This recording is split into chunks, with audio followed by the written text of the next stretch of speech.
On a les deux sites, à Coyoacán et à Polanco. Donc ici, en maternelle, on a plus ou moins 500 élèves. Donc pour vous donner un peu une idée, c'est une maternelle qui est grande. Mais bon, ça c'est Hervé qui va vous en parler. Le lycée franco-mexicain est une association civile. Donc c'est donc une association sans fin lucratif. Donc les droits de scolarité que vous payez pour vos enfants, c'est réellement pour payer les salaires du personnel. On est propriétaire des établissements, donc vous n'avez pas à payer, donc vos droits de scolarité vont strictement à payer les salaires. C'est pour ça qu'on a des prix on a des tarifs. Dans la ville de Mexico, on est les plus avantageux dans les établissements qui sont des bons établissements, qui sont bien reconnus donc, et qui sont de prestige ici dans la ville. Donc, vous, de toute façon, j'imagine que vous avez cherché à avoir une éducation à la française. Donc, c'est un des peu de choix que vous avez ici à Mexico et on est heureux que vous soyez là. Donc,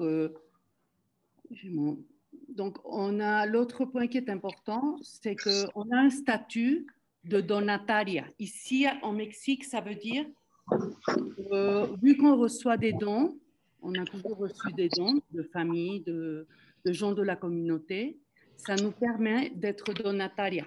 Ça veut dire qu'on peut émettre des reçus de dons, et ce qui permet de ne pas répercuter la TVA dans les droits de scolarité. Donc, ça fait une épargne pour les familles de 17%. Donc, c'est intéressant. Je vous dis tout ça un peu parce que si vous êtes nouveau au lycée, vous voyez un peu d'où on vient. On est un établissement assez unique, comme tous les établissements d'ailleurs, et comme ça, vous connaissez un peu. On a 3 objectifs. Les fondateurs du lycée, il y a 70 ans, l'ont fondé avec 3 objectifs. Et c'est les mêmes 3 objectifs qu'on suit aujourd'hui et qui sont très importants et qu'on ne va jamais changer. Donc, un, c'est l'excellence dans l'éducation. Donc, on sait que vos enfants, c'est ce que vous avez le plus précieux dans la vie. Et donc, on a tout à fait le même intérêt. C'est donc de participer à leur épanouissement académique comme personnel. On va former Bon, Hervé, tu vas en parler plus. Donc, ça, c'est notre premier objectif. Le deuxième objectif, c'est être un outil de rapprochement entre le Mexique et la France. Donc, on aime penser qu'on est une fenêtre pour les Français à l'éducation, à la culture mexicaine, de même que pour les Mexicains.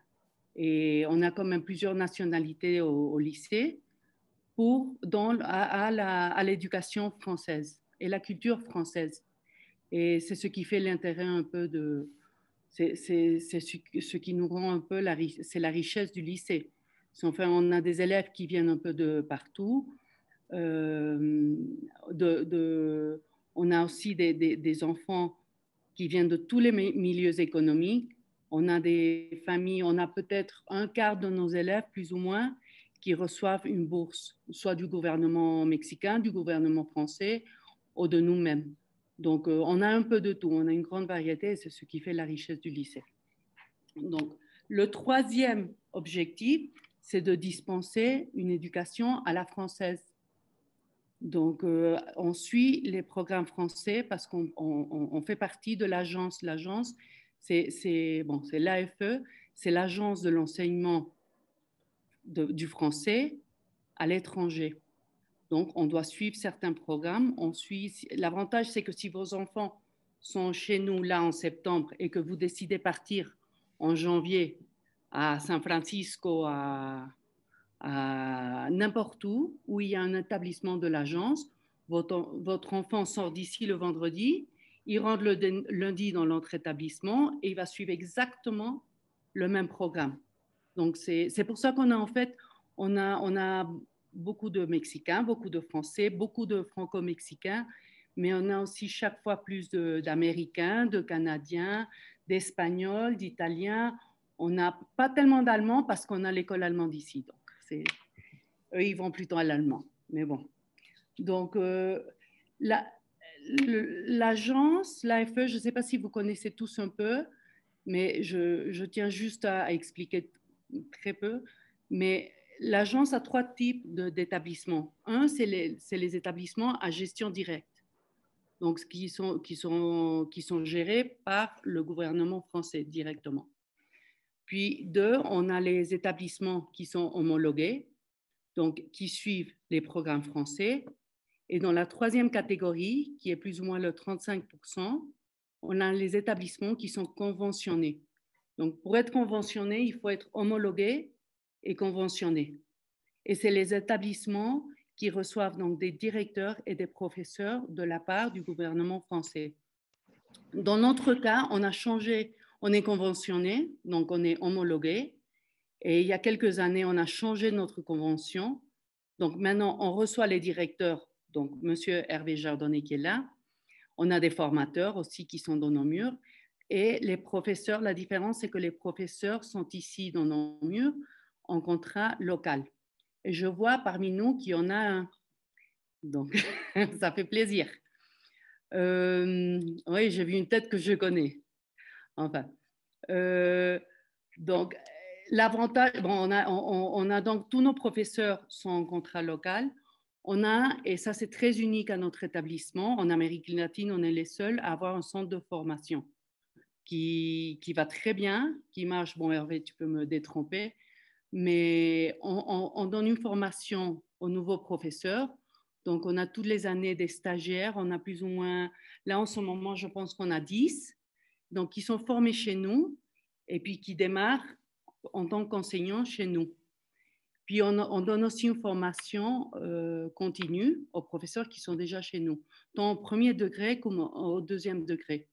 Donc, et c'est un peu l'avenir, dans notre point de vue, de l'agence, parce que c'est chaque fois plus difficile d'obtenir des titulaires. Et on tient à avoir, comme je l'ai dit, un de nos objectifs, c'est l'éducation à la française et d'excellence. On est conscient qu'on a besoin de titulaires. Donc, on a en ce moment, on a plus ou moins 30% de titulaires, ce qui est largement plus de ce qu'on doit avoir pour être homologué. Mais il est chaque fois plus difficile d'obtenir des titulaires. Pas seulement la question de la pandémie, mais la question mondiale, l'économie, ils ne les laissent plus partir de France, donc c'est chaque fois plus difficile. Donc la solution qu'on a trouvée, c'est de les former ici. On a une superbe équipe de formateurs, donc voilà. Qu'est-ce que j'allais dire d'autre qui est important?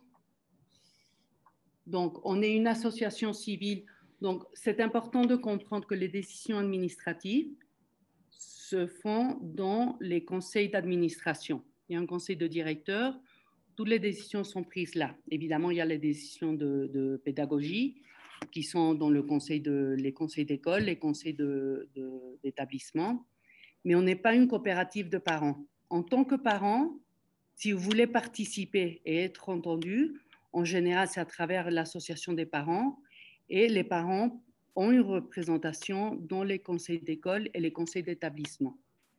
Donc, je vous invite, je ne sais pas Hervé si toi tu allais en parler, à vous approcher un peu de l'association des parents d'élèves du LFM, parce qu'ils ont un document qu'ils partagent avec les nouveaux parents et qui va vous donner beaucoup d'informations, même des informations sur les endroits où vous pouvez louer un appartement. Enfin, ils ont plein d'informations intéressantes. Donc, on est une école à la française, et je finis avec ce point.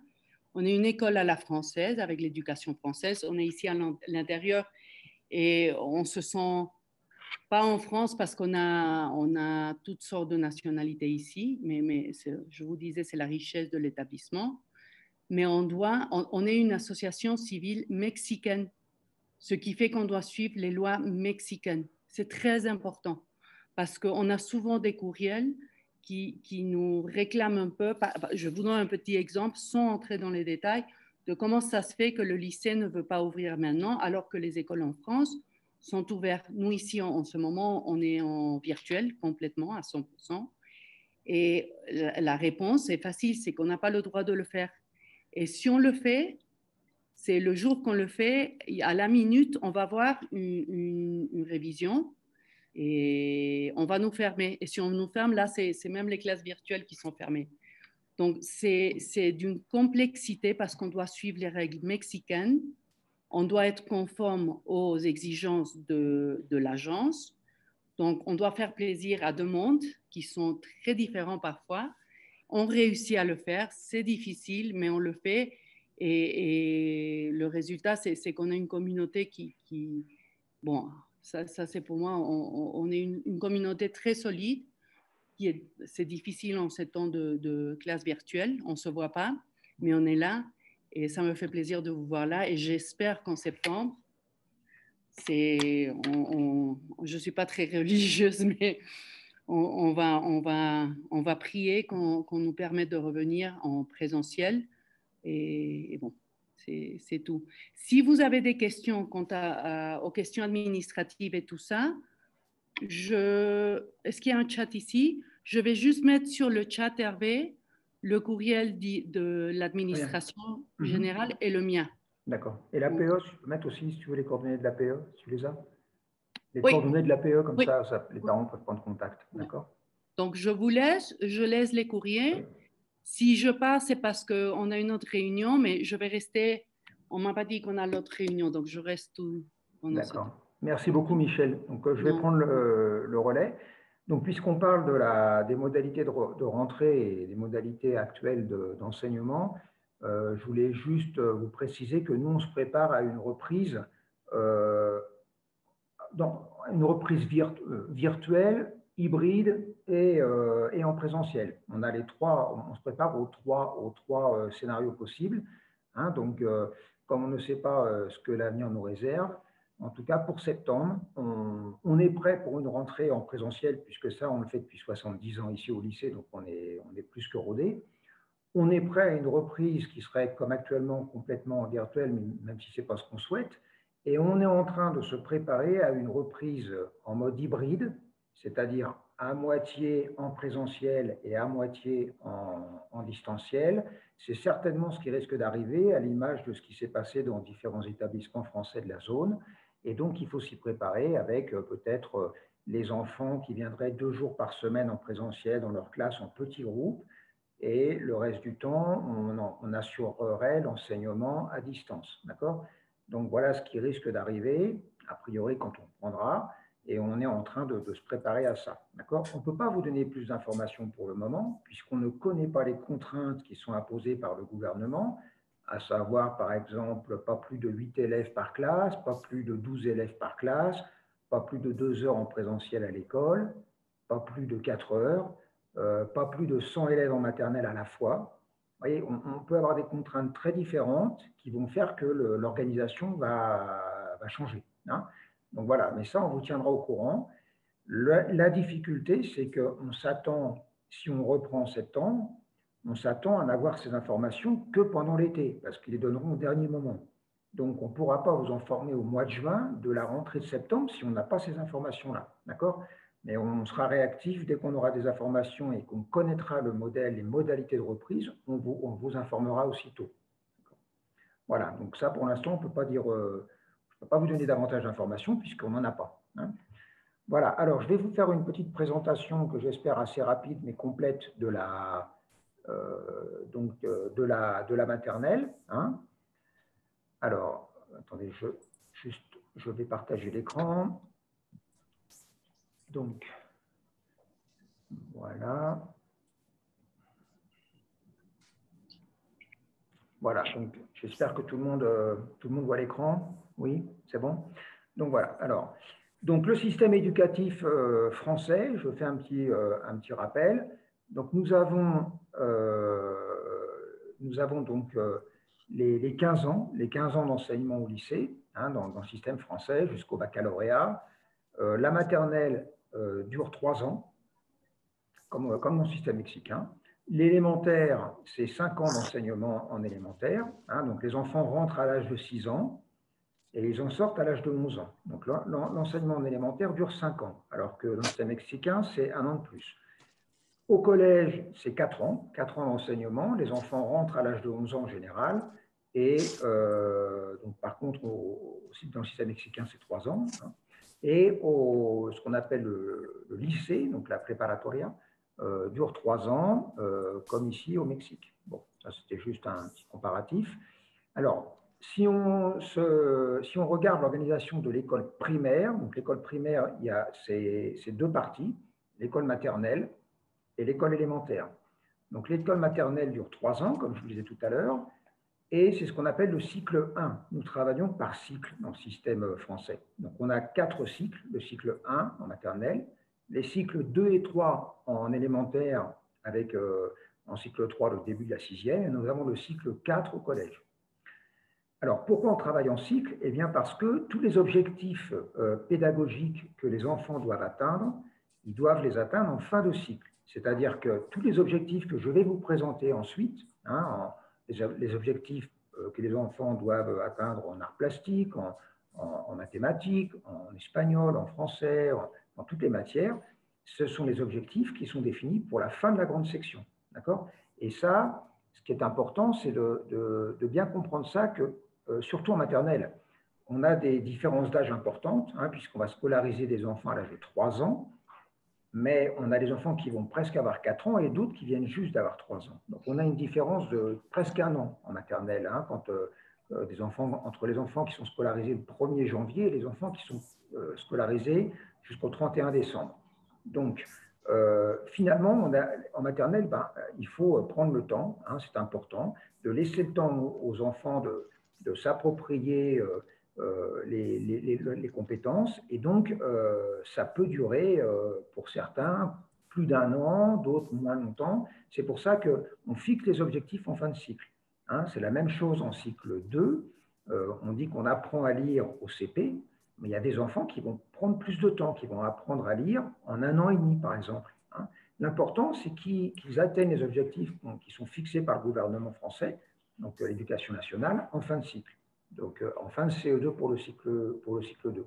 Et en fin de cycle 3, ça sera en fin de 6e pour atteindre ces objectifs-là. D'accord? La maternelle Pôle Emploi. Donc nous avons actuellement 21 classes. Donc 7 classes par niveau. 7 classes en petite section, donc le niveau d'entrée à la maternelle. 7 classes en moyenne section et 7 classes en grande section. Donc actuellement, nous avons 475 élèves scolarisés. C'est à peu près toujours ce niveau-là que nous avons à l'école. L'an prochain, nous ne savons pas, puisque nous ne savons pas encore combien de classes nous aurons. Ça va dépendre avec la pandémie, avec la crise économique, il y a moins de personnes qui voyagent. Peut-être que nous n'aurons que 6 classes en petite section. Peut-être que nous aurons que 6 classes en moyenne section. Ça sera entre 6 et 7. Donc nous aurons entre 18 et 21 classes à la maternelle Pôle Emploi. C'est ce que nous ciblons actuellement. Le personnel. Donc, le personnel de la maternelle Pôle Emploi, il y a 2 enseignants en général. Enfin, il y a un enseignant français ou francophone, parce que ça peut être un enseignant suisse, un enseignant belge, mais nous avons la plupart des enseignants qui sont français dans chaque classe. Donc, une enseignante ou un enseignant français par classe et une assistante maternelle. Ça, ce sont vraiment les 2 adultes à plein temps dans chaque classe. Et il y a une enseignante espagnole, enfin une enseignante mexicaine qui va enseigner en espagnol, qui va passer 40 minutes chaque jour dans une classe.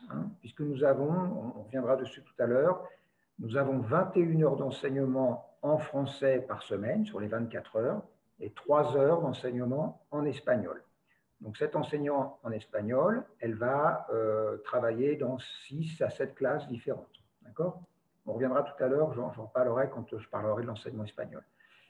La partie administrative, nous sommes 3, donc moi, Hervé Chardonnay, Cécile qui est là également, Cécile Boulnois, donc mon assistante, et une préfète, donc une aide en fait à la logistique, les entrées, les sorties, les retards, les cours de récréation, donc qui s'appelle Fernanda Salomon. Nous avons une psychologue scolaire, Nathalie Poteuil, qui est ici aussi avec nous, tout à l'heure je lui laisserai la parole, et Maria, donc Madame Castro, qui est le médecin scolaire. Alors, nous avons une infirmerie avec 3 infirmières, mais cette infirmerie, elle est commune à tout le lycée.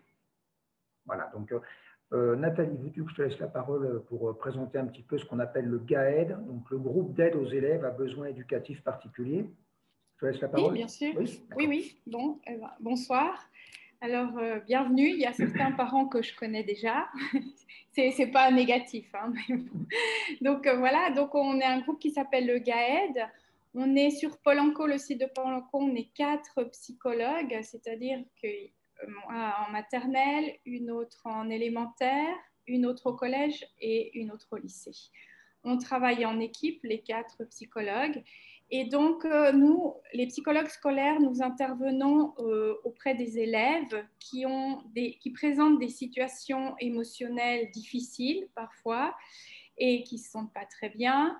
Mais nous intervenons aussi au niveau des élèves qui ont des difficultés d'apprentissage et qui ont parfois des comportements inadaptés, on va dire. D'accord? Donc, nous, on répond aux interrogations des familles. Si vous avez des doutes, si vous avez des questions par rapport au développement de votre enfant, par rapport s'il y a des difficultés d'apprentissage ou émotionnelles, on est là pour ça. N'hésitez pas à nous contacter. Quand on peut rencontrer des enfants qui ont besoin d'une aide, on peut orienter les familles vers des professionnels spécialisés de l'enfance, d'accord? Et puis pour mes collègues de l'adolescence aussi, notre objectif principal au lycée, c'est donc la réussite scolaire, d'accord? Ça, c'est notre objectif principal, donc on travaille vraiment là-dessus pour essayer d'arriver à cet objectif. Et nous, les psychologues, nous travaillons donc en équipe avec les professeurs, avec les ASEM, avec par exemple les CPE, les directeurs, les préfets, enfin tout ce où votre enfant est relationné avec l'adulte dans l'école et aussi avec vous les familles. On travaille donc vraiment en équipe pour essayer de proposer des stratégies qui sont d'aide adaptée. D'accord? Donc, si vous avez des doutes ou des questions, n'hésitez pas. On est aussi, on peut dire, une école inclusive. Donc, on a déjà pas mal, on va dire, j'allais dire de bouteilles, mais on va dire plutôt où on a l'habitude d'avoir d'ancienneté, voilà, et on a l'habitude de recevoir des enfants qui ont un parcours différent des autres et on s'adapte facilement par rapport à ça. Et on est toujours en contact s'il y a besoin de thérapie à l'extérieur. On est toujours en contact avec les thérapeutes à l'extérieur, avec vous, pour justement travailler en équipe. Le plus important, c'est de travailler en équipe et d'avoir donc cet objectif de la réussite scolaire. Donc voilà, si vous voulez, je peux mettre sur le chat aussi mon mail, si vous avez des questions. Pour l'instant, le téléphone, vu qu'on est à distance, ça ne marche pas, mon téléphone du bureau, mais je peux vous mettre mon mail pour si vous avez des doutes ou des questions. Merci Nathalie. Alors, concernant donc l'infirmerie avec le personnel médical, on rappelle que c'est une infirmerie pour les petits bobos, pour les accidents qu'il pourrait y avoir, pour les prises en charge immédiates durant le temps scolaire, mais en aucun cas c'est un consultorio, non, on ne fait pas de diagnostics médicaux, ce n'est pas un cabinet médical, hein, d'accord? Et j'en profite pour rappeler également que si votre enfant a un problème d'allergie, nous avons ce qu'on appelle un PAI, un projet d'accueil individualisé, c'est-à-dire on passe une forme de petit contrat avec vous dans lequel il est stipulé l'allergie de votre enfant et en cas de problème, comment est-ce qu'on doit procéder. Bon, évidemment, on vous appelle, mais s'il y avait une allergie assez grave, quelles sont les modalités d'intervention. Et pour ça, on vous demande on demande que ce document-là soit également signé par le médecin, d'accord, par votre médecin personnel. Donc voilà, si vous avez, en tout cas le plus simple, si votre enfant a des allergies quelles qu'elles soient, vous prenez contact avec moi avant la rentrée de l'école afin d'éviter tout problème une fois qu'il sera scolarisé. Michel, est-ce que tu voulais ajouter quelque chose toi, sur l'infirmerie? Non. Non. C'est bon. Non, ça va si vous avez des questions par après. D'accord, on posera après. Ouais. Très bien. Donc, je continue. Alors, les principes de la maternelle. Donc, une école maternelle, c'est une école adaptée aux jeunes enfants. D'accord? Donc, c'est une école où l'enfant est accueilli dans un environnement sécurisant, hein, et surtout, on va lui donner envie d'apprendre. Donc ça, c'est vraiment notre objectif principal. S'il y a un objectif, c'est celui-là. Que les enfants soient contents de venir à l'école, qu'ils y prennent du plaisir, et puis qu'ils soient dans un environnement sécurisé, complètement sécurisé. Tel que vous allez nous confier vos enfants le matin, on va vous les rendre dans le même état quand ils vont sortir de l'école. C'est vraiment l'objectif, hein. La sécurité, pour nous, c'est le plus important. Le deuxième principe important, ce sont les modalités d'apprentissage, hein. C'est une école où on met en place des méthodes pédagogiques actives. Ça veut dire que l'enfant, il prend le temps d'assimiler ses apprentissages par le jeu, par la réflexion et par le travail en groupe. Donc nous, c'est vraiment nos principes pédagogiques. Le jeu, quand on joue avec les enfants, quand on pratique par le jeu, c'est stimulant, hein, c'est vraiment motivant. La réflexion, hein, vous le verrez, on pourra revenir dessus, mais l'école française, c'est une école où on fait réfléchir, plus que d'apprendre par cœur. Hein, c'est un peu la spécificité de l'école française. Et le travail en groupe. On travaille beaucoup en groupe, et surtout en maternelle, on travaille à travers beaucoup d'ateliers, hein. Et ensuite, apprendre ensemble et vivre ensemble. Donc, c'est une école où l'enfant prend conscience de sa place en groupe, donc ça veut dire tout le respect des règles, et développe ses compétences sociales et sa sensibilité. J'ai envie d'ajouter que ce qui manque là, c'est l'autonomie. On va tout faire pour développer l'autonomie, hein. On va apprendre à vos enfants, dès le plus jeune âge, à être autonomes. Donc ça, ce sont vraiment les grands principes de la maternelle. Les programmes scolaires, donc on a 5 grands thèmes, hein, 5 grands domaines. Le langage. Alors, le langage dans toutes ses dimensions, ici, a une dimension supplémentaire, c'est le langage, la langue espagnole, hein, puisqu'on est, on est à l'étranger, donc s'ajoute à la langue française la langue espagnole. Ensuite, les activités, tout ce qui touche à l'activité physique et sportive, les activités artistiques. Les premiers outils pour structurer sa pensée, on fait référence aux activités mathématiques, hein, aux activités de réflexion. Et explorer le monde, ça va être l'environnement proche de l'enfant, donc structurer sa pensée, s'orienter dans l'espace, c'est-à-dire à droite, à gauche, dessus, dessous, etc. Et s'orienter dans le temps. Hein, donc ça, c'est très difficile à cet âge-là et c'est un travail quotidien. On va revenir dessus avec des rituels pour que les enfants se repèrent dans le temps. Alors, si on rentre un petit peu dans les détails, donc le langage dans toutes ses dimensions, la langue orale et la langue écrite, hein, ce sont les 2 grands thèmes, et on va ajouter la langue orale en français et la langue orale en espagnol. Ce sont tous ces objectifs-là à atteindre dans les 2 langues. Donc, pratiquer les différents usages de la langue orale, donc raconter, expliquer, questionner, discuter, donner son point de vue, voilà les grands thèmes. Hein, il faut savoir que les enfants à la maternelle, par exemple, raconter quelque chose qui vient de se passer, c'est facile. Hein, et quand on a 3 ans, ce n'est pas si simple de raconter quelque chose qui s'est passé il y a quelques heures et d'utiliser un langage approprié pour raconter ce qui s'est passé il y a quelques heures. Donc ça, voilà, c'est tout un travail qu'on va aborder dans les rituels. Faire la différence entre le langage oral et le langage écrit, ça petit à petit, hein, c'est un travail de longue haleine. On ne parle pas comme on écrit et on n'écrit pas comme on parle. Et le travail autour des syllabes, reconnaître les sons du langage. Hein, ça, c'est les 3 ans de la maternelle. On va apprendre aux enfants à reconnaître le son du langage, découper les syllabes. Ça, c'est les préparer à la lecture. Et la langue écrite, donc reconnaître les lettres de l'alphabet dans différentes écritures, le script, les capitales d'imprimer, mais également la cursive. Hein. En France, on écrit, dans le système français, on écrit en cursive. Et savoir écrire son prénom et des mots connus, des petits mots connus. Hein. Donc ça, c'est pareil, c'est les objectifs à atteindre en fin de maternelle. L'activité physique et sportive, donc courir, sauter, lancer, enchaîner les actions et des déplacements dans des parcours. Donc ça, on a des parcours, on monte des parcours avec les enseignants, donc pour monter, pour descendre, pour sauter. On a tout un tas de matériel à l'école. Et j'espère qu'on pourra organiser des visites du lycée disons peut-être au mois de juin, si on a l'autorisation. On organisera des petits groupes de parents qui viendront visiter l'école. Vous verrez par vous-même, on a vraiment des endroits extérieurs bien agencés pour organiser les parcours. Coordonner les gestes et les déplacements, hein, donc lors des rondes et des jeux dansés. On a une salle de motricité à cet effet. Et savoir ensuite coopérer, prendre sa place dans un jeu collectif. Là, on est dans les compétences transversales de respecter les règles, savoir perdre. Hein, tout ça sont des apprentissages importants en maternelle.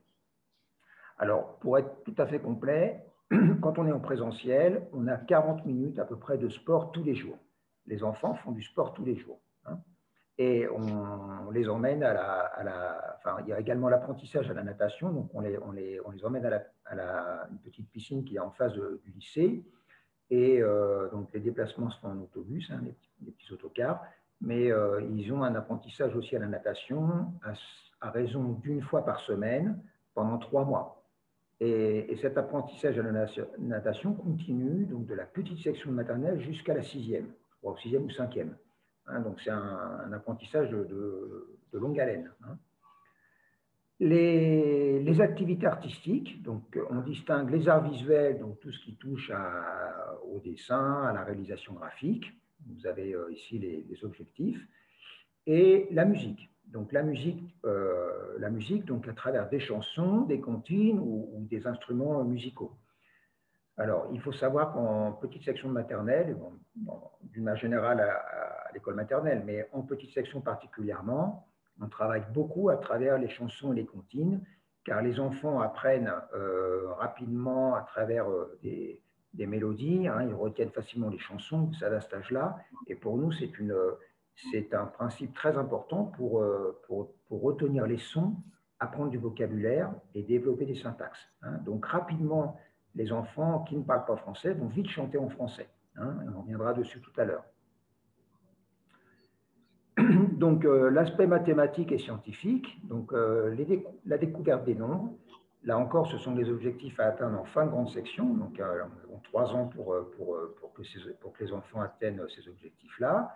Comparer, évaluer des collections d'objets, utiliser un symbole pour exprimer un nombre, hein, donc 8 par exemple, pour expliquer une quantité de 8 jetons, composer et décomposer par manipulation, hein, des collections jusqu'à 10, et savoir compter jusqu'à 30 et lire jusqu'à 10. Bon, ça c'est pour l'aspect mathématique. Je reviens juste sur la composition et décomposition par manipulation. C'est extrêmement important de travailler, de faire manipuler les enfants à cet âge-là, et même au cycle 2. Hein, on les fait beaucoup manipuler parce que c'est comme ça qu'on apprend. À. C'est comme ça que les enfants apprennent notre système de numération. Hein, le système jusqu'à 10, il faut les faire manipuler. Donc, on va travailler beaucoup sur la composition, surtout la décomposition des collections. Hein. Donc, par exemple, si on a 5 jetons, combien est-ce qu'il en manque pour aller à 8? Ça, c'est un exercice sur lequel on travaille énormément en maternelle et ça permet de bien préparer les enfants ensuite à la numération, à comprendre comment fonctionnent les additions, les soustractions et les multiplications. Ensuite, en géométrie, on travaille sur les formes, les grandeurs et les suites. Hein, donc, classer des objets en fonction de leur forme, savoir nommer les formes courantes, donc les cercles, les triangles, les carrés, et puis travailler à partir d'un modèle, donc les puzzles, le pavage. Hein, voilà. Donc ça, on est sur la partie scientifique. Et enfin, explorer le monde, le dernier grand domaine, donc se repérer dans le temps et l'espace, hein, donc situer des événements les uns par rapport aux autres dans la journée, dans la semaine, dans le mois. Alors déjà, en petite section, hein, quand on commence, déjà se repérer dans la journée. C'est pour ça que tous les matins, on commence la matinée avec un accueil. Tous les enfants viennent autour de la maîtresse, on a un petit coin regroupement, et on va travailler sur le rythme, le temps qui passe. Hein. Tous les matins, on va leur inculquer ce modèle de la journée, on va leur expliquer le programme à travers des vignettes, et c'est un rituel, ce qu'on appelle des rituels quotidiens, et petit à petit, les enfants arrivent à se repérer dans le temps grâce à ça. Hein. Vous savez, en maternelle, il y a l'heure des mamans ou l'heure des papas, donc avec la vignette où les parents viennent les chercher à la fin de la journée, donc c'est un moment très important pour eux. Et on voit petit à petit, les enfants apprennent à se repérer, ils viennent voir la frise, hein, la frise du temps qui passe, en disant, mais où est-ce qu'on en est là? Quand ils commencent un petit peu à fatiguer pour qu'ils mesurent combien de temps il reste avant que maman ou papa viennent les chercher. D'accord?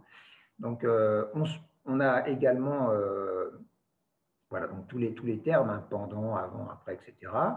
Et au niveau de l'espace, eh ben, on va s'orienter également dans la classe, par exemple.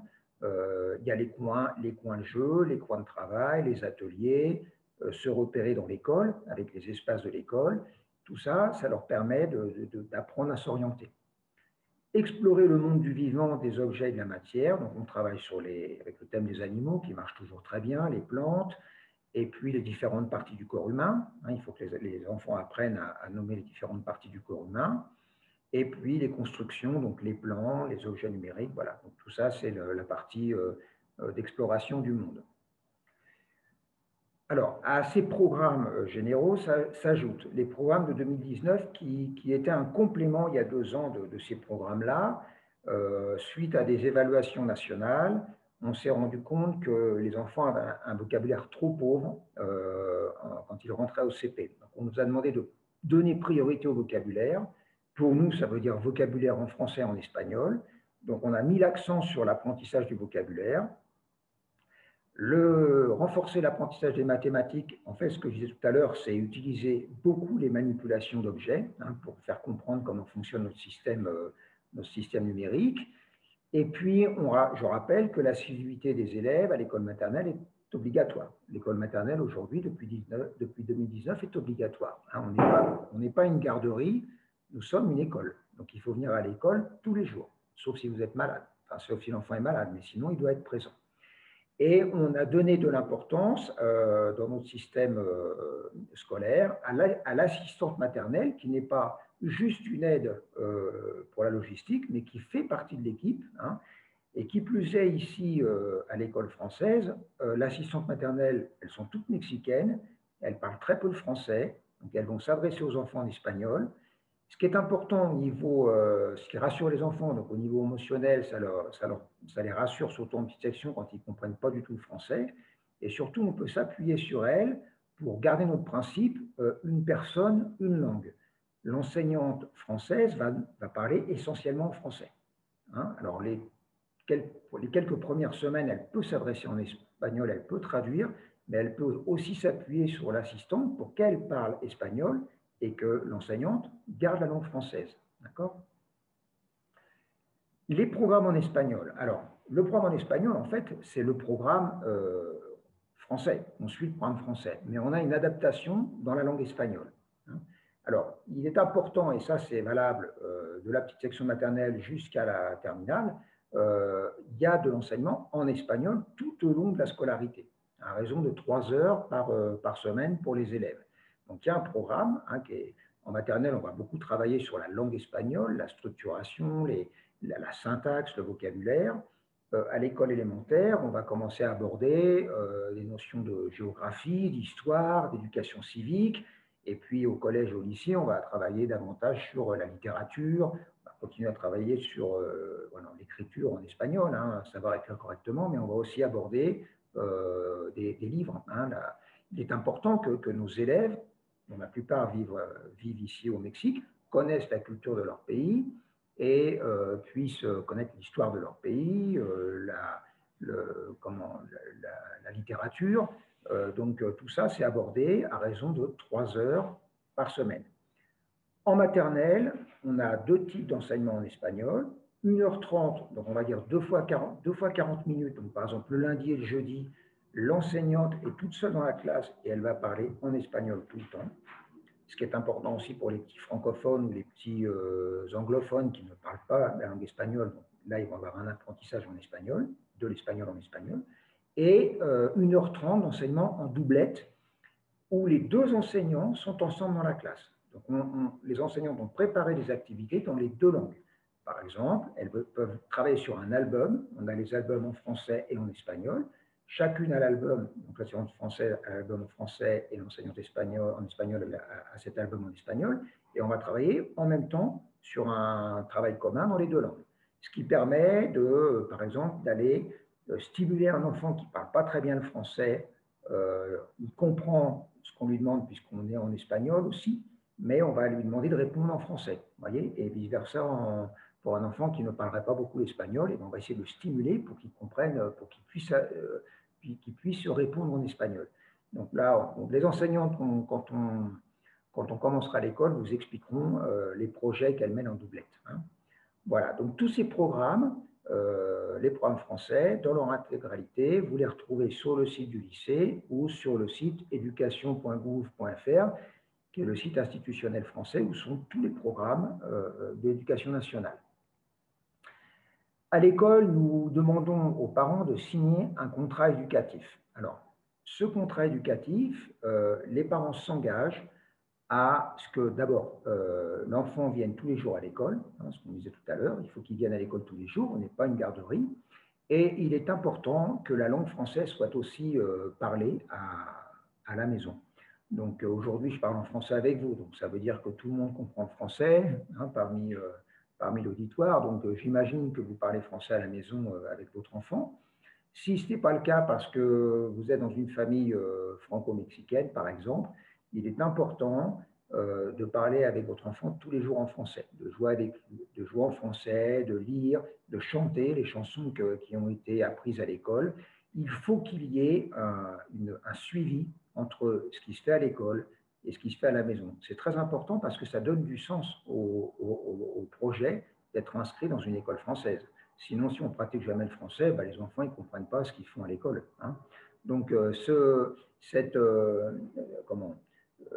liaison qu'il y a entre l'école et la maison est indispensable. Hein. Et c'est vraiment important parce que c'est ce qui va motiver l'enfant à vouloir apprendre et à améliorer la langue française. Au niveau de la tenue vestimentaire, on n'a pas une tenue, on n'a pas d'uniforme, mais on demande d'acheter une blouse. Cette blouse, elle s'achète auprès de l'APE. Et donc, en fait, la blouse, elle va servir surtout à protéger les vêtements. D'ailleurs, à ce niveau-là, il est bien de les habiller avec des vêtements commodes, des vêtements pratiques, éviter les vêtements de marque, hein, parce que les enfants, à cet âge-là, ils les laissent traîner, ils les perdent. Après, on a du mal à retrouver. Enfin, donc, habillez-les avec des vêtements pratiques et surtout, il faut qu'ils aient la blouse. Hein. La blouse va protéger les vêtements. On fait quand même beaucoup de peinture à l'école, par exemple. Donc, c'est important.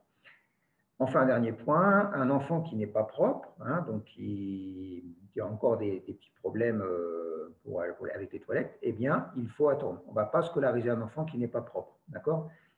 Donc, à cet âge-là, normalement, ils sont en phase, hein, ils devraient commencer à être propres. Sinon, bah, si vraiment c'est problématique en septembre à la rentrée, on décalera un peu la rentrée pour cet enfant-là. Bon, après, ce qui va peut-être faciliter cette année, c'est que si on rentre en hybride, on n'aura peut-être pas l'école à plein temps, donc ça sera plus facile. Hein. La communication. Alors, il est important, et nous, pour nous, on en fait un devoir, c'est de communiquer de manière transparente avec les parents. Hein, on n'a rien à cacher, donc on vous explique tout, on vous explique là les objectifs, le fonctionnement de l'école. On a des rencontres régulières avec vous, avec les parents. On a une réunion de rentrée, donc vous serez invité dans la classe avec les enseignants. On vous expliquera tout le projet, hein, tout le fonctionnement de la classe de manière pratique, ça dès la première semaine, et ce qu'attendent les enseignants de vous, les modalités de fonctionnement. Et cette réunion, elle aura lieu même si on est en distanciel, les enseignants l'organiseront. Nous avons ensuite des réunions régulières pour faire le point sur l'avancée de votre enfant au niveau académique.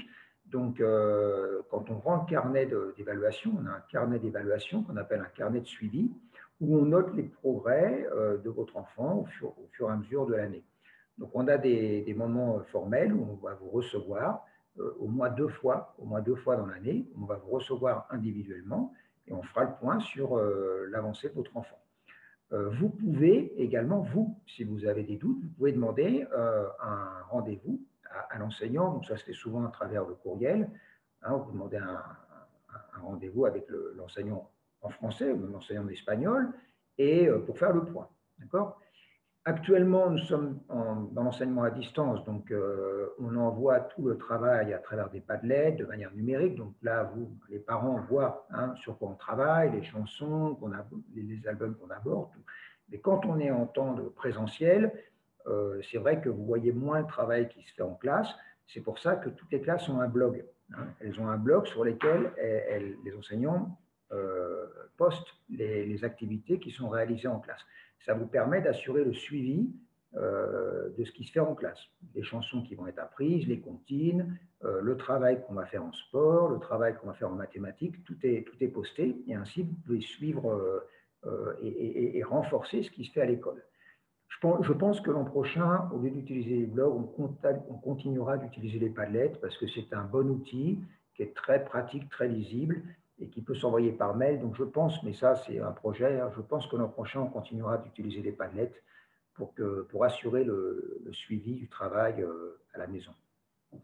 Nous avons également des temps festifs à l'école. On a des temps festifs qui sont communs à toute l'école. Donc on a trois grands thèmes: la fête des arts, la fête de la gastronomie et de l'alimentation, et puis la fête des sciences. Donc ce sont trois grands moments dans l'année pendant lesquels on va travailler sur des projets, et ce, pour toute l'école. Donc il peut y avoir des élèves, par exemple, de seconde, qui vont venir en maternelle travailler avec les enfants sur un projet déterminé, ou des élèves du primaire, ou des élèves du collège.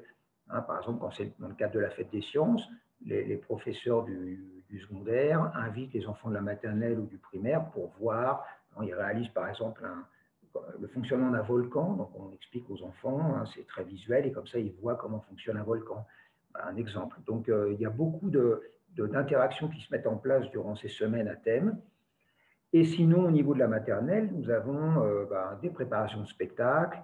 En général, toutes les classes organisent un spectacle pour la fin de l'année. Et donc, vous êtes invités à voir ce spectacle. Également, il y a des conviviaux. Ça se fait alors dans chaque classe. Hein, on invite les parents à Noël ou avant les vacances de Pâques. On nous invite, c'est un moment convivial où tous les parents se retrouvent. Et puis, on organise des petites chansons. Hein, c'est l'occasion de voir aussi en vrai, en live, hein, ce qui se passe dans la classe. Voilà. Alors, pour finir, la procédure et les calendriers des inscriptions. Donc, Cécile, vous êtes là?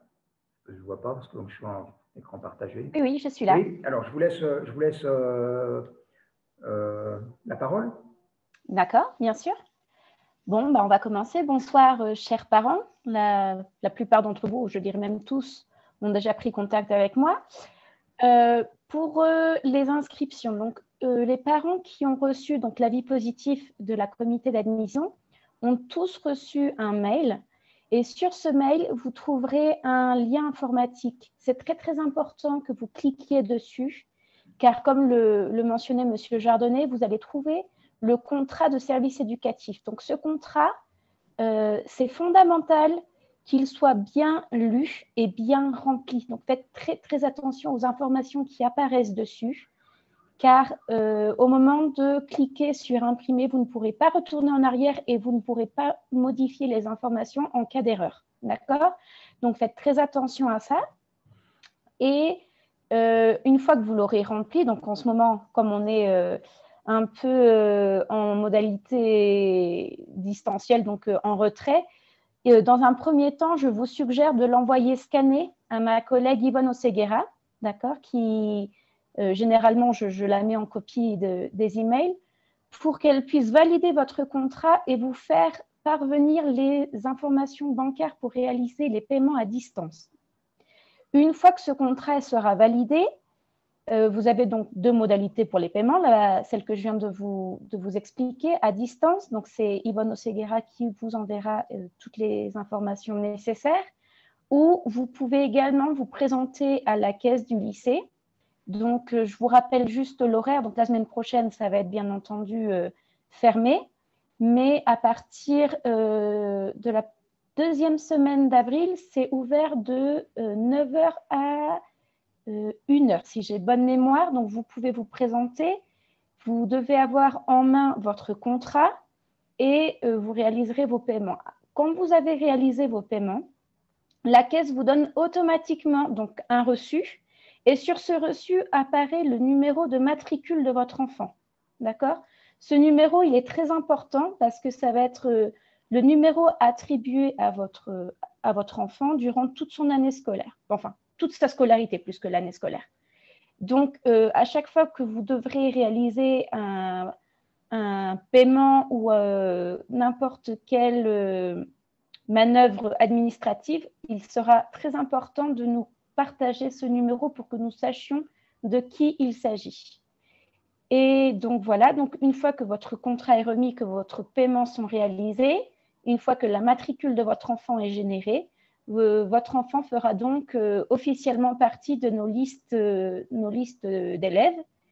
Et donc, vous n'aurez plus rien à faire jusqu'à à peu près le mois de mai, où je vous recontacterai par mail pour vous envoyer tout un tas de documents à préparer à la maison. Et tout dépendra de l'évolution de la crise sanitaire. On verra s'il y a possibilité d'organiser des rendez-vous pour que vous puissiez me remettre en main propre vos documents, ou alors tout se fera par mail. Donc, ces documents vont être pour l'ouverture du dossier scolaire de vos enfants. Mais ne vous en faites pas, vous avez encore le temps, à peu près jusqu'en mai. Voilà. C'est à peu près tout pour la partie administrative et inscription de mon côté. Merci Cécile. Donc, nous sommes toujours dans le processus d'admission des élèves. Hein. Donc, on a de la place encore en petite section, moyenne section, grande section. Je réalise encore des entrevues avec des familles. C'est une école où il y a, du fait de son caractère international, on a beaucoup de mouvements. Donc, on a des familles qui s'étaient inscrites dès le mois de novembre ou décembre, qui ont payé, qui ont réservé la place et qui nous informent de leur départ finalement dans un autre pays. Donc, ça fait que ça libère des places. On a des personnes qui devaient venir de l'extérieur, finalement, qui ne viennent pas. Enfin, donc, vous voyez, il y a toujours beaucoup de mouvements. C'est une école où finalement, jusqu'au jour de la rentrée, on admet, on remplace des élèves qui partent.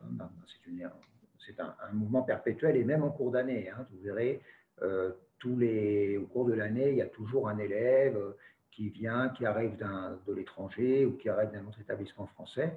Et du coup, ça crée une dynamique. Hein. Donc, le processus, les procédures et les inscriptions, elles ne sont jamais finalisées. Hein. Voilà. Donc, maintenant, si votre enfant n'est pas encore inscrit à l'école, vous pouvez prendre contact avec nous pour savoir où est-ce que ça en est, comment ça se passe, d'accord, si vous êtes inquiet à ce niveau-là. Hein. N'hésitez pas à prendre contact et on vous répondra. Pour être complet, les horaires, je peux indiquer les horaires dans le diaporama, mais les horaires, nous travaillons alors, sur le temps de présentiel de 8h à 13h. Donc, l'école ouvre ses portes à 7h30 pour que tous les enfants aient le temps de rentrer à l'école et on commence les cours à 8h. Et il se termine à 13h. C'est l'heure où on réouvre les portes et les parents viennent. Hein, alors là, vous rentrez à l'intérieur de l'école pour récupérer vos enfants à l'intérieur. On ne laisse pas sortir les enfants tout seuls dans la rue. Alors, ça, c'est quand on fonctionne en temps normal. Peut-être qu'en hybride, ce sera la même chose. Vous accompagnerez les enfants à l'intérieur et vous ressortirez peut-être par une autre porte. Toujours est-il qu'il vous faudra un pass, hein, une crédentiale, un pass, une autorisation. Donc ça, on vous expliquera au mois de mai comment procéder. Hein, il faudra venir à l'école, qu'on prenne la photo et on va vous élaborer un pass qui vous permettra d'entrer et de sortir. Au niveau sécurité, il faut savoir que quand vous sortez votre enfant de l'école, il y a un SAS avec des policiers qui vont vous demander de badger ce badge, enfin de passer ce badge sur un scanner. Et à un écran, il apparaît votre visage et celui de l'enfant. Si les visages qui apparaissent à l'écran ne coïncident pas avec les personnes qu'on a devant nous, vous ne sortez pas. Voilà. Donc, ça veut dire qu'on est très strict à ce niveau-là. Vous aurez le droit à 5 personnes ces 5 personnes peuvent venir chercher votre enfant. C'est vous qui les décidez.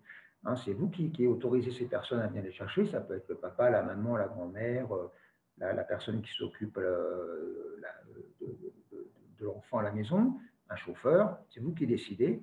Mais toujours est-il que ces 5 personnes doivent venir à l'école. Hein, elles signent des documents. On scanne leur visage. Et ce sont ces 5 seules personnes qui seront autorisées à sortir votre enfant. En aucun cas, sur un temps d'école, si une de ces 5 personnes ne peut venir, vous ne pouvez pas nous appeler pour nous dire, voilà, il va venir telle personne, hein, Madame Rodriguez, viendra chercher mon enfant à la sortie, une personne qui n'est pas identifiée par notre service, c'est impossible, ni par téléphone, ni par courriel. D'accord ? Donc, il faudra vous débrouiller ou demander à une de ces 5 personnes de venir chercher votre enfant, sinon il reste à l'école. On est très strict à ce niveau-là, mais c'est pour nous une sécurité et pour vous aussi. Donc voilà, donc les horaires du temps normal d'enseignement, c'est de 8h à 13h, et on suit le calendrier scolaire français. Donc, à savoir, on commence l'école au 1er septembre, et ensuite, en général, le temps d'école, c'est 6-7 semaines, et on a 2 semaines de vacances. C'est pour ça qu'on a 2 semaines de vacances à la fin du mois d'octobre. On a 2 semaines de vacances à Noël, et en général, 1 semaine en février, 2 semaines à Pâques. Voilà, donc c'est et les 2 mois d'été de vacances. C'est ce calendrier français. Et il faut savoir aussi que ici au Mexique, avec les tremblements de terre, on a tout un protocole d'entraînement au cas de tremblement de terre. Il faut connaître les procédures, et surtout avec les petits en maternelle, on les entraîne dès les premiers jours aux procédures de confinement, donc sous les tables, et d'évacuation ensuite. Donc on fait des simulations tous les mois en maternelle. Et ensuite, on a des simulations régulières tous les 2 mois au niveau de tout le lycée. On fait des simulations au niveau de tout le lycée avec des confinements, et ensuite sortie, évacuation dans la cour de récréation. Mais nous, en maternelle, on en fait plus souvent, parce qu'il faut vraiment que les enfants prennent l'habitude de savoir, et de ne pas paniquer, de savoir ce qu'il faut faire au cas où il y ait vraiment un tremblement de terre. Voilà, écoutez, je crois que j'ai essayé d'être le plus complet possible. Nous avons essayé d'être le plus complet possible. Si vous voulez, on peut répondre aux questions, si vous le souhaitez. Il y a sûrement des questions sur différents thèmes, le transport peut-être. Voilà, donc je ne sais pas. Si vous voulez, comment on peut procéder? Si vous voulez, vous prenez la parole, parce que c'est plus facile directement si vous avez des questions.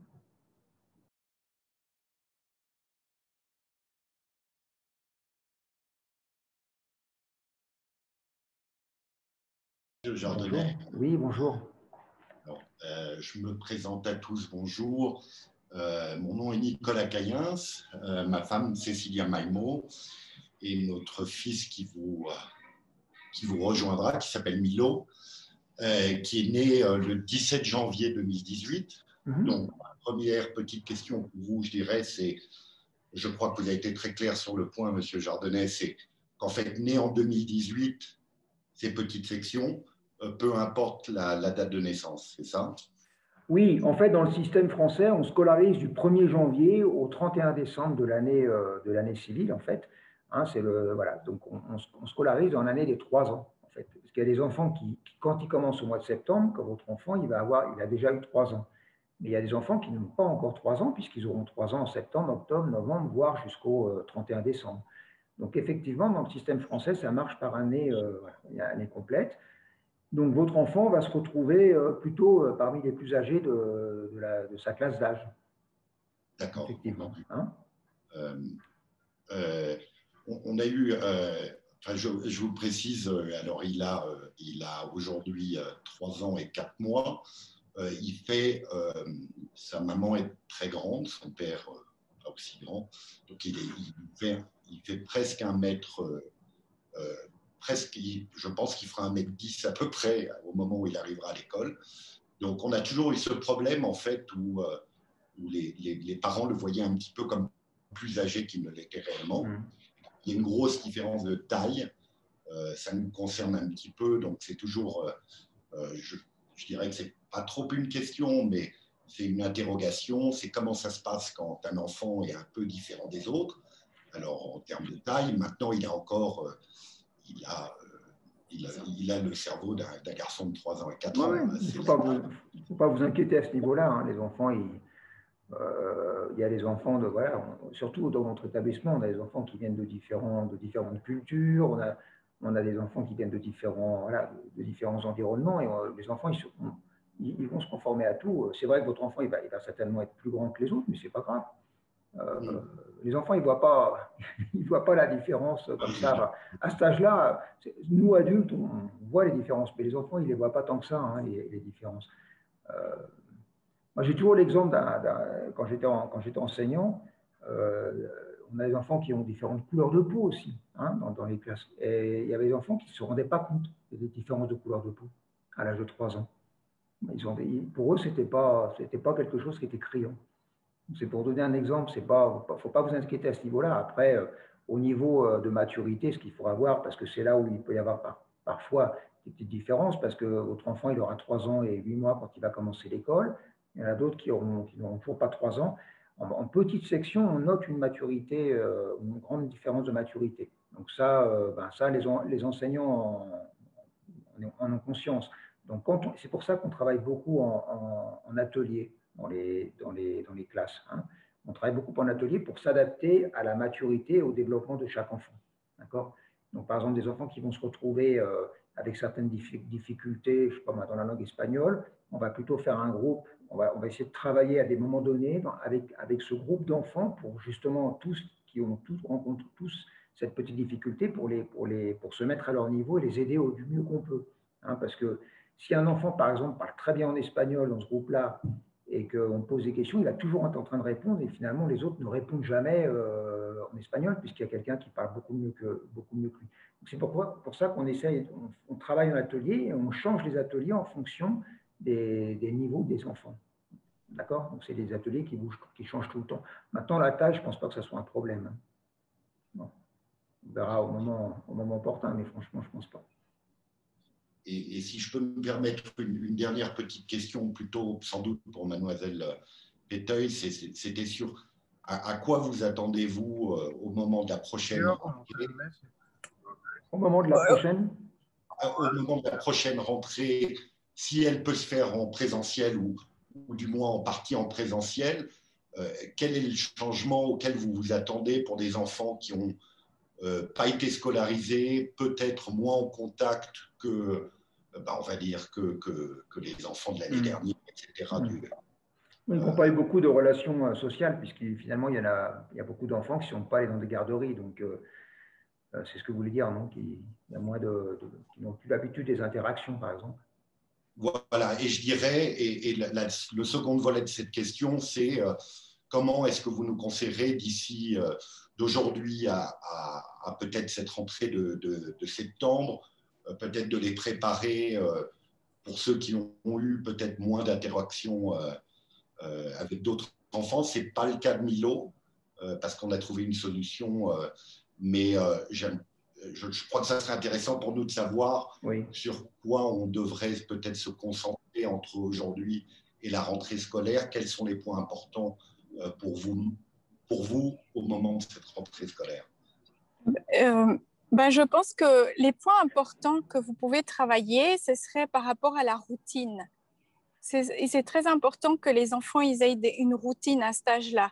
Donc, avant le retour scolaire, c'est très important qu'ils aient déjà une routine pour que ça soit plus facile pour eux quand ils vont rentrer à l'école. À l'école, en maternelle, la routine est très importante parce que ça permet de rassurer les enfants. Ça leur donne de la sécurité et de la confiance en eux parce qu'ils savent où ils vont. D'accord. Et on travaille beaucoup à l'école par rapport à la routine. Les enfants, quand ils arrivent le matin, ils ont un moment de jeu. Mais après, il y a un rassemblement qui se fait au niveau dans la classe. Ils s'asseyent tous sur un banc. Et la première chose que fait l'enseignante, c'est leur expliquer ce qui va se passer dans la matinée. Même en petite section, il leur explique avec des photos. Donc, les enfants, ils savent très bien ce qui va se passer pendant toute leur matinée. Et ça, on appelle ça la routine. Et c'est très important que ça se fasse aussi à la maison. D'accord ? Établir une routine. Ça permet aussi au niveau cognitif, en fait, de développer le sens cognitif des enfants. Et autre chose que vous pouvez faire, c'est leur expliquer qu'ils vont aller dans une école, pourquoi vous les avez mis au lycée. Ça, c'est très important, même s'ils sont petits, ils comprennent. Et ce qui est aussi qui est bien de faire à cet âge-là, c'est faire des jeux de rôle. Ça, ils aiment bien. C'est-à-dire que, par exemple, vous allez prendre la place de l'élève et lui, ça va être le parent. Et donc, il va vous emmener, vous, à l'école. Alors, il va vous dire, il ne faut pas avoir peur, il ne faut pas pleurer, je serai là. Changer le rôle. Et ça, ils aiment beaucoup et ça les aide pour la rentrée, pour la première fois à la rentrée. Après, il faut se rappeler que les enfants qui sont en maternelle, c'est des enfants qui s'adaptent plus facilement, d'accord? Là, c'est des enfants qui vont rentrer en petite section qui ne connaissent pas l'école finalement. Donc, pour eux, tout va être nouveau. Donc, la socialisation, les lieux, etc. Donc, je ne pense pas qu'en petite section, on puisse rencontrer des difficultés. Ils vont vite s'adapter et vite rentrer dans la routine et ils vont un peu oublier ce qui s'est passé. Ou bien sûr qu'il y a des situations familiales qui font qu'il y a des enfants qui ont vécu des choses difficiles. C'est pour ça qu'on est là, on va observer les enfants, autant les enseignantes que moi-même, enfin toute l'équipe d'enseignants. Et dès qu'on voit un comportement qui n'est pas adapté, là, on peut intervenir, voir qu'est-ce qui se passe, est-ce qu'il y a eu des changements à la maison. Et c'est pour ça que c'est très important que vous nous expliquiez s'il y a des changements qui se passent chez vous pour que nous, on puisse comprendre ce qui se passe à l'école. Et de là, intervenir et voir qu'est-ce qu'on peut faire pour aider votre enfant. N'hésitez pas à prendre contact avec nous et avec Nathalie, vous avez son email. N'hésitez pas à prendre contact avec nous en amont, au cas où voilà, vous êtes inquiets. Nous, on note plus de l'inquiétude des parents que réellement de ce qui va se passer pour les enfants. On n'est pas inquiet pour la rentrée des classes avec les enfants.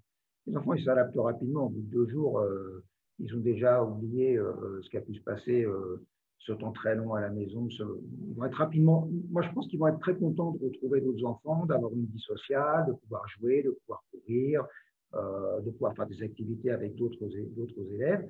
Et je pense que très rapidement, on s'adapte. Les enfants, ils vont très vite s'adapter. C'est plus voilà, les parents qui s'inquiètent, et ça, je vous comprends. Mais n'hésitez pas à prendre contact avec nous pour vraiment traiter au cas par cas, parce que on est vraiment dans des situations familiales très particulières. Donc, voilà, on vous répondra avec grand plaisir. On peut faire des réunions en Zoom aussi. On le fait déjà avec des familles. N'hésitez pas. Je vous remercie beaucoup pour les réponses. Une autre question?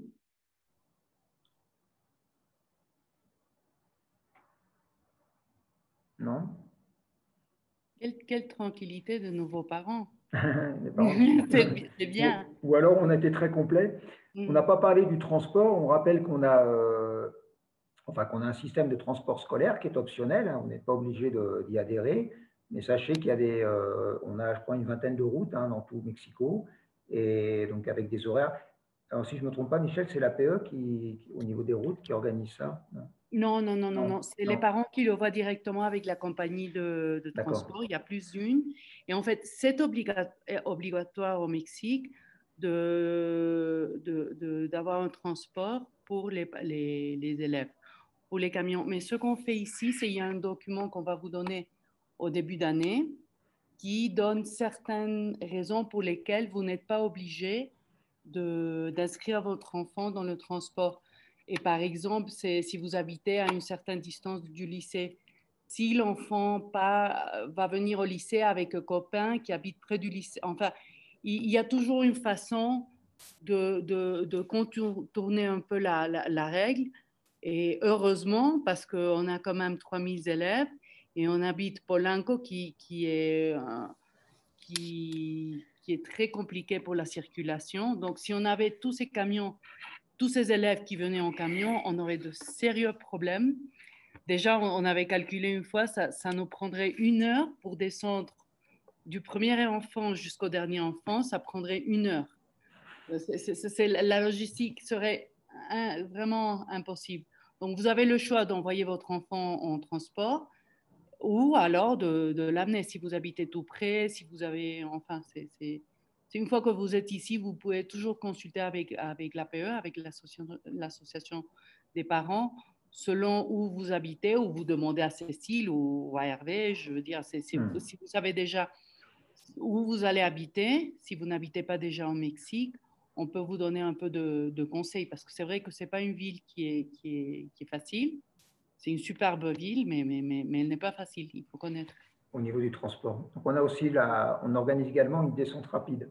Le matin, quand on va reprendre vraiment, on espère rapidement en temps normal, on a finalement une fenêtre assez étroite pour faire rentrer les 475 élèves dans l'école en une demi-heure. Et donc, on organise, on propose la possibilité de garer juste devant la porte de l'école. On peut garer jusqu'à 10 voitures en file indienne. Et on a du personnel qui va ouvrir les portes et qui va aider à sortir votre enfant. Et on rentre à l'intérieur de l'établissement. Ça vous permet de ne pas avoir à trouver une place, de ne pas avoir à vous garer. Vous êtes là en descente rapide, on sort votre enfant et vous repartez aussitôt. D'accord? Donc voilà, on a ce système de descente rapide qui fonctionne bien. Et donc voilà. Donc sachez aussi ça. Par contre, pour venir récupérer votre enfant à 13 h, là, on ne peut pas. Il faut que vous veniez à l'intérieur de l'établissement. Est-ce qu'il y a d'autres questions? Je me permets de répondre vite fait à la question du chat. On avait une question. Oui. Madame Belin, je vous ai répondu par écrit, mais je vous le dis de toute manière oralement. En maternelle, nous n'avons pas d'activité extrascolaire pour les enfants parce que le programme qui est vu durant leur journée scolaire est suffisamment lourd parce que pour beaucoup, c'est la découverte d'une autre langue.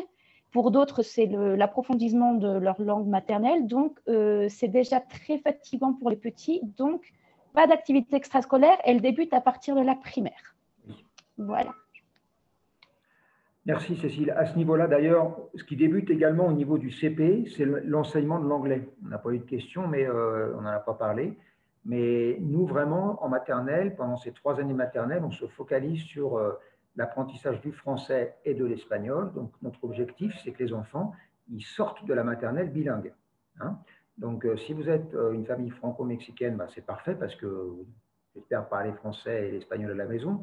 Donc, normalement, les enfants qui viennent d'une famille franco-mexicaine sont parfaitement bilingues dans la compréhension et à l'oral,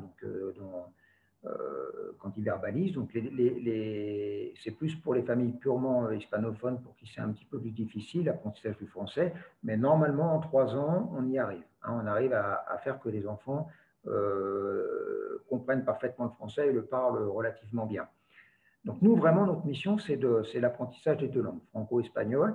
Et on commence avec l'apprentissage de l'anglais à partir du CP. Donc, sous forme de petits jeux un peu ludiques en CP. Et puis, ça va monter crescendo.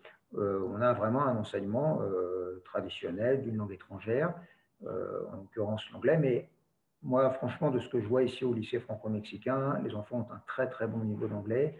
Bon, du fait de la proximité des États-Unis, sûrement également parce que beaucoup de parents parlent très bien l'anglais, puis d'une manière générale, ici, je trouve que on parle très bien l'anglais. Donc les enfants n'ont aucun problème pour apprendre l'anglais. Je vois au niveau du collège, déjà, il y a un très bon niveau de langue. Donc voilà, mais l'enseignement de l'anglais commence à partir du CP. On ne propose pas en maternelle, ce serait trop compliqué. Voilà. J'ai une question. Pardon. Oui, vous avez une question, madame? Oui, allez-y. Perdón, voy a hacerlo en español.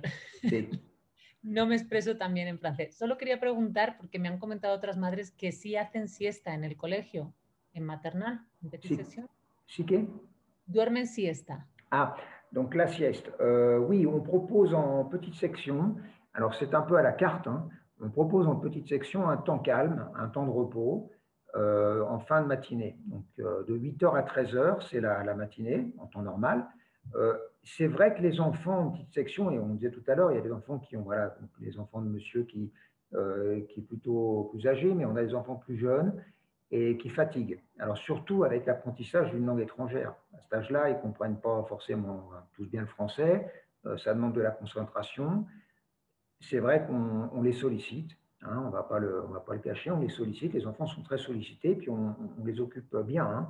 Il y a des ateliers, il y a le regroupement, ils vont faire du sport, il y a la récréation, ils reviennent à nouveau, regroupement, atelier.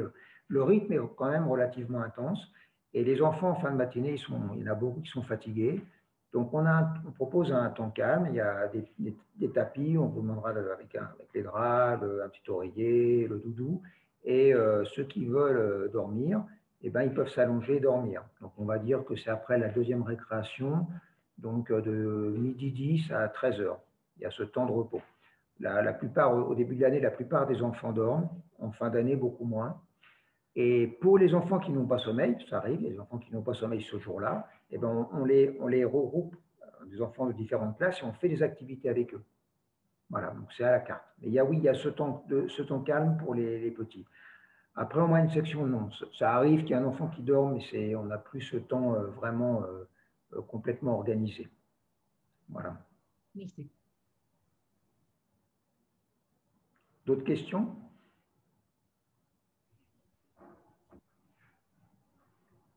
On n'a pas abordé la question du lunchbox en parlant de ça. Donc, il y a le goûter. On va vous demander aussi de préparer un petit goûter parce que la matinée est longue, hein, de 8h à 13h. Et les enfants, ils ont faim en général vers 10h, 9h30, 10h, alors juste avant la récré ou juste après la récréation. Et donc, on vous demandera d'apporter un goûter. Et ça, les enseignantes vous l'expliqueront, comment ça s'organise. On propose en général des listes d'aliments. On recommande d'apporter. On travaille beaucoup sur l'alimentation avec les enfants. Hein, donc, on va vous faire des recommandations pour pas qu'on apporte des choses qui ne sont pas très adaptées. Et c'est un temps très important, le temps de la collation. C'est un temps qui va durer une demi-heure, trois quarts d'heure, hein, et un temps très important où on va communiquer. C'est des moments précieux dans la matinée, et y compris en grande section, hein, ou en moyenne section. Ce sont des moments précieux parce que c'est des moments où les enfants parlent. Et les enfants aiment, c'est le thème de manger quand ils ont faim, c'est porteur. Donc les enfants vont parler, ah mais toi t'as quoi et tout. Et donc c'est un moment qu'on utilise où on va faire parler les enfants. Hein, c'est un moment précieux pour nous, les enseignants vous expliqueront tout ça en détail.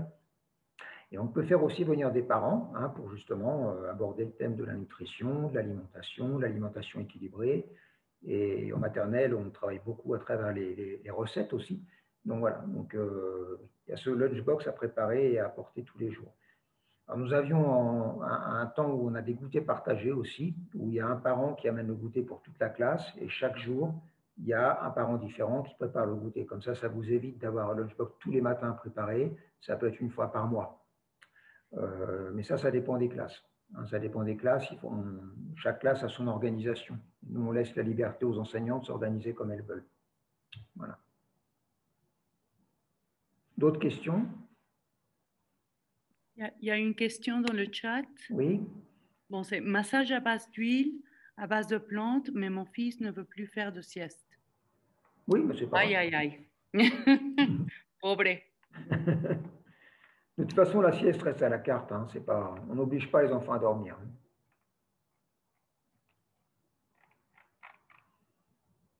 Vous devez mettre votre micro. Prenez la parole, n'hésitez pas. Oui, il faut réactiver le micro.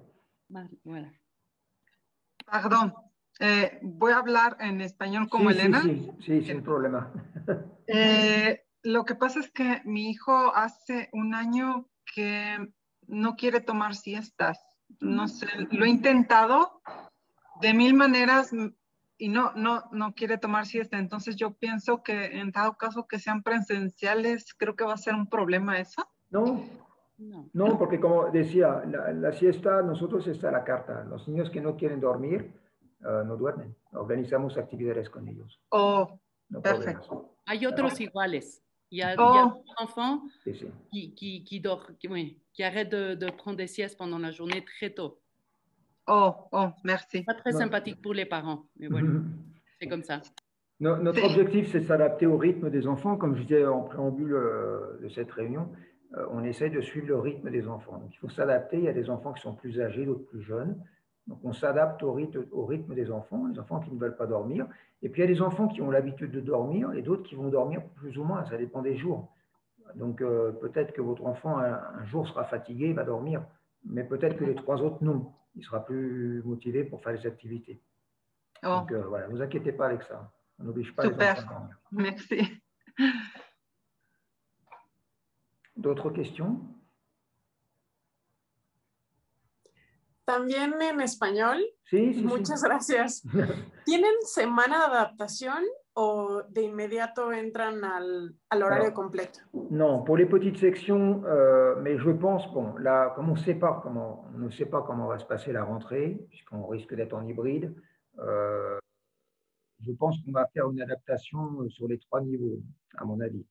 Donc, avant, c'était que sur la petite section, mais je pense qu'on fera sur les 3 niveaux. L'adaptation en général vous accompagnez les enfants, votre enfant dans la classe.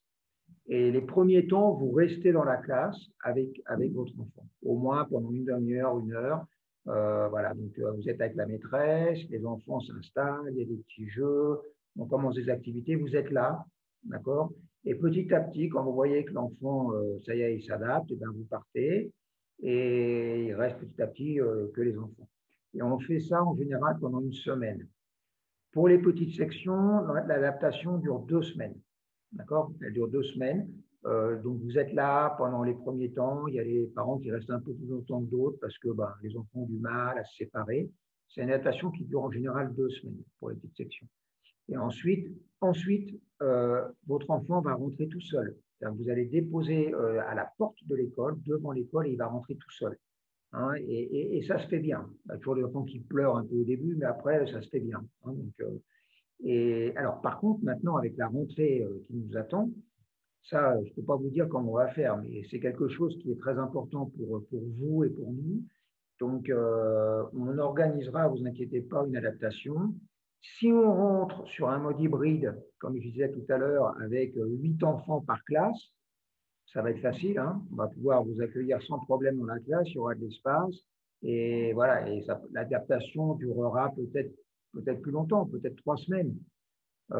Pour les moyennes sections également, et certainement pour les grandes sections après un temps si long à distance.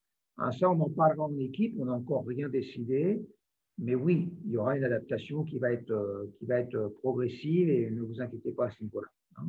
Ensuite, vous verrez vous-même la réaction de votre enfant. Il y a des parents qui, au bout de 3 jours, laissent l'enfant à la porte de l'école, et d'autres pour qui c'est plus difficile, mais ça, c'est vraiment personnel, c'est vraiment individuel. Hein, vous verrez, ça, vous allez le mesurer, hein, c'est vous qui le mesurerez. D'accord ? Voilà. Hervé, ce n'est pas eux qui vont décider, c'est les enfants. Oui. Parce qu'il faut savoir qu'il y a certains qui pleurent beaucoup. Une fois que vous êtes partis, c'est vraiment, ils chialent, ils râlent, ils ne sont pas contents, c'est la fin du monde. Dès que le parent disparaît, c'est OK, on va jouer. C'est vraiment, ils sont super. Et ils s'adaptent vraiment très vite. Ils s'amusent beaucoup. Ils sont très heureux. Donc, on espère qu'on va pouvoir les recevoir très rapidement en présentiel. Parce que... On parlait de routine, et cette routine, les enfants, ils l'acquièrent rapidement. Hein. Ils sont très habitués à cette routine, c'est-à-dire qu'ils savent que c'est un moment de séparation, mais ils savent que c'est inévitable, et peut-être qu'ils pleurent un petit peu, mais comme dit Michel, au bout d'une minute, ils ont fini de pleurer, et ils sont partis sur une autre activité. Donc, c'est plus les parents pour qui c'est difficile, parce que les parents se séparent de leur enfant qui pleure, et on l'emmène, il pleure, et il reste avec cette impression-là. Ah, c'est difficile, mon enfant il pleure, il doit être malheureux. Mais en réalité, ça dure moins d'une minute. Et vous êtes toujours triste dans la voiture, mais eux, c'est déjà fini, ils sont déjà en train de faire autre chose. Donc ça, c'est une adaptation. Voilà, cette adaptation-là, elle se fait, c'est un peu les apprentissages de la maternelle aussi. Hein, mais il ne faut pas vous inquiéter, ça se passe bien. Et je pense que ça, la rentrée en hybride va faciliter ce temps d'adaptation. Ça sera plus facile à organiser parce qu'on aura des groupes réduits d'enfants et de parents. Donc, je suis assez optimiste à ce niveau-là. D'autres questions ? Une dernière question pour vous, c'est si la rentrée se fait en partie à distance, en partie présentielle ou complètement à distance, qu'avez-vous fait cette année en termes de... Pour un enfant de 3 ans, il est difficile de regarder un ordinateur très longtemps. Est-ce que vous le faites plus sous forme de devoirs moi, je me souviens des devoirs de vacances que j'avais. Est-ce que vous le faites plus sous cette forme-là ? Alors, nous donner des matériaux avec lesquels travailler ou plus Je vais vous expliquer comment on travaille actuellement. Et ça, c'est pour la maternelle, mais c'est aussi valable pour tous les niveaux de l'école primaire. On travaille, on a un support qu'on appelle un Padlet, qui est un support informatique. C'est comme un panneau, comme une affiche, avec, on peut créer des colonnes. Donc, on a des colonnes lundi, mardi, mercredi, jeudi, vendredi. On a des colonnes par matière. On a la colonne du professeur. On crée des colonnes. Et sur ces colonnes, on peut placer des documents Word, des documents PDF, des documents, des vidéos, des documents audio. C'est très facile, on les place et ça vient se coller sur le Padlet. Et ce Padlet, en fait, c'est un lien informatique qu'on vous envoie. Donc, les parents reçoivent le dimanche, le week-end, le Padlet avec tout le travail pour la semaine. Donc, tous les supports, support numérique, donc support audio, support vidéo. Donc, par exemple, les enseignantes, pour le lundi, vont préparer une chanson. Elles chantent, elles s'enregistrent et elles vous envoient le support vidéo ou audio. Vous avez du travail qu'on va faire à base de pâte à modeler, de numération, de manipulation, un support mathématique, par exemple. On va faire du sport. Donc, elles vous envoient le programme pour la journée et ensuite, on organise des visioconférences, comme maintenant en Zoom, avec alors, à 9 h, on a le moment où tout le monde est ensemble, toute la classe, et l'enseignante, l'assistante maternelle, tout le monde est là. Et ensuite, donc on va faire des petites activités. Là, en ce moment, maintenant, les routines sont bien installées. Donc, on va travailler sur le temps qui passe, les chansons qu'on a apprises. On va pouvoir faire des mouvements de gymnastique. Et ensuite, le Zoom va s'arrêter et on crée des groupes, des petits groupes d'élèves, de 4-5 élèves. Et vous allez avoir, par exemple, devoir vous connecter de 9 h à 9 h 30 avec votre enfant. Ensuite, de 11 h à 11 h 20. De midi à midi et demi, il y a une histoire qui va être racontée par la médiathécaire. Vous allez avoir des moments dans la matinée où on a des temps de visio par petits groupes d'enfants avec l'enseignante française, l'enseignante espagnole. Et elle va, alors voilà, le devoir c'est qu'il faut être là pour connecter l'enfant parce que ça, ils ne savent pas le faire. Mais ensuite, vous pouvez les laisser. Hein, ils sont tout seuls devant l'écran avec leurs autres camarades, comme nous en ce moment, et ils vont travailler sur une activité. L'enseignante partage l'écran, va montrer comment est-ce qu'on écrit telle lettre, et eux, ils ont à la maison l'ardoise avec lesquelles ils vont écrire. Donc, il y a un travail voilà, interactif entre les enseignants et les élèves.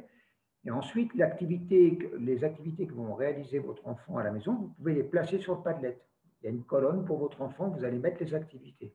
Donc, c'est un enseignement qui est très dynamique, qui fonctionne très bien. Je pense que les parents, en tout cas, sont ravis de cet enseignement. Maintenant, on ne va pas le cacher. On ne peut pas développer toutes les interactions et tout le savoir vivre ensemble. Respecter les règles, apprendre à partager, tout ce que vont vivre les enfants en présentiel, ça, on ne peut pas le reproduire. Ce n'est pas possible. Mais on était très inquiets, on ne va pas vous le cacher, hein, on était très inquiets en début d'année pour les petites sections, parce qu'on sait que le temps de concentration est relativement court, et on était inquiets de se dire que ça n'allait pas fonctionner. Et on est très surpris de voir, après 8 mois d'enseignement, que les enfants ont pris le rythme, sont habitués aux routines, participent et ont appris le français pour des enfants qui sont non francophones. Et on est surpris du niveau des élèves. Ils ont développé énormément de compétences qu'on n'aurait peut-être pas développées en présentiel, par exemple toutes les compétences numériques. Ils sont beaucoup plus concentrés. Et finalement, l'intérêt, c'est qu'on est plus sur un enseignement individualisé. On a proposé aussi, on a des stagiaires, comme disait Michel en début, on a des stagiaires, des enseignants qu'on forme, et ces stagiaires prennent des groupes d'enfants qui rencontrent encore des difficultés en français pour leur apprendre le français de manière renforcée. On appelle des groupes de soutien de français.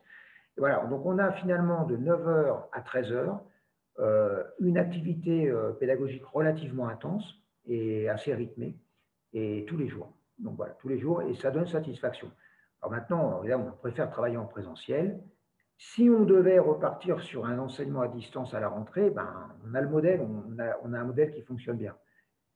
Si on repart sur un enseignement en hybride, on continuera avec ce modèle de Padlet et de Zoom en alternance avec des moments présentiels. On aura donc ce support numérique en Padlet, ce support des visioconférences, ces programmations qui continueront, et en même temps, on aura des petits groupes d'élèves à l'école en présentiel. Voilà, c'est ça l'idée. Hervé, je dois vous quitter. Oui, je suis désolée, mais c'était un plaisir de vous connaître. Bueno, más o menos. On ne se voit pas tous les visages, mais bon, merci d'être là, et puis on se voit bientôt. D'accord, merci Michel. Je vous remercie. Bonne soirée. Bonne soirée. Voilà, j'espère que j'ai répondu à votre question. Et voilà, en tout cas, je crois que le retour qu'on a des parents sont à 97% très satisfaits par notre proposition d'enseignement à distance. Je pense qu'on est honnêtement, on a un enseignement de qualité. Maintenant, c'est vrai qu'on ne peut pas enlever la partie de non présentiel et toutes ces compétences que les enfants développent quand ils sont ensemble, bah ça, non, on ne peut pas le proposer, bien entendu. Merci beaucoup. Merci. Voilà. D'autres questions?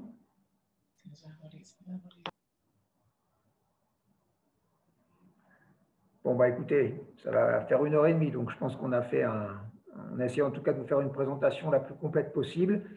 Alors, les prochaines échéances, fin avril, je pense, fin avril, on va reprendre contact avec tous les parents, les parents inscrits et on va leur proposer, donc ce que disait tout à l'heure Cécile, l'envoi de documents à remplir qu'il faudra nous renvoyer. Et j'espère qu'on sera en mesure de vous proposer des dates pour visiter l'établissement pour les parents qui sont ici à Mexico et qui ne connaissent pas l'établissement.